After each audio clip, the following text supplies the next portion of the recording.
Story. Long, long ago, in what is now modern-day Ghana, there was a village called Ensuda. Ensuda was blessed with lush vegetation, tantalizing fruits, and an abundance of wildlife. Life flourished and people coexisted, but beneath the bright surface ran currents of strife and division. The villagers were divided into two groups, the Mense, those who tended to the land and animals, and the Bonsu, the fishermen and craftspeople. The Mense claimed they were more important because the food they produced was the very essence of life.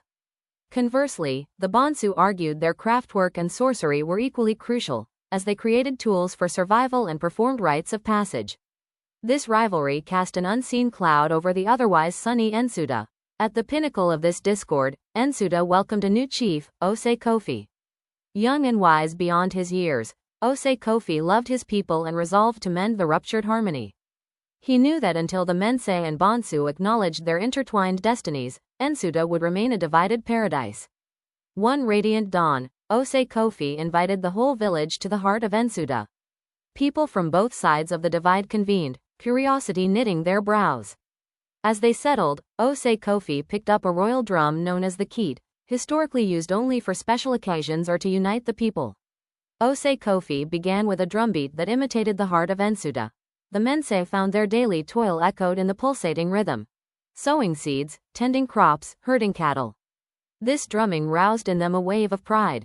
Then, Ose Kofi adjusted his rhythm to match that of the Bonsu. Crafting pots, casting nets, calling forth the spirits. The Bonsu listened, spellbound, as their lives played out on the keet drum. Sweat glistened on Ose Kofi's forehead under the blazing sun, pulsing in rhythm with his performance. The once divergent hearts of Ensuda were now beating in time with the keet, the lives of the Mense and Bonsu resounding in harmony from the same instrument. As he lowered the mallets, a profound silence fell over Ensuda.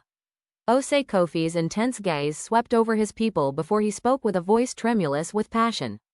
"You see," he said, "whether you tend the land or craft from what it provides, we are all a crucial part of Ensuda. Each rhythm is necessary to create the full sound of our village, just as each one of you is essential to create Ensuda's balance.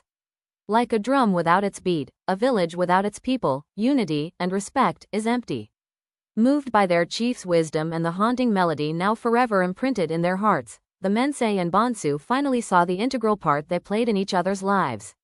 From that day, Ensuda was a village united, pulsating to the same rhythm, its beat echoing Ose Kofi's wisdom. We are all necessary. The story of Ose Kofi and the Drumbeat of Unity spread across Ghana, reaching the ears of many. It serves as a reminder that unity is paramount and holds a lesson even today. No one's role is insignificant. We all play our part in creating a harmonious society, and it is only when we work together, respecting each other's contributions, that we truly thrive. Subscribe for more true African success stories. Support the channel to keep this knowledge alive.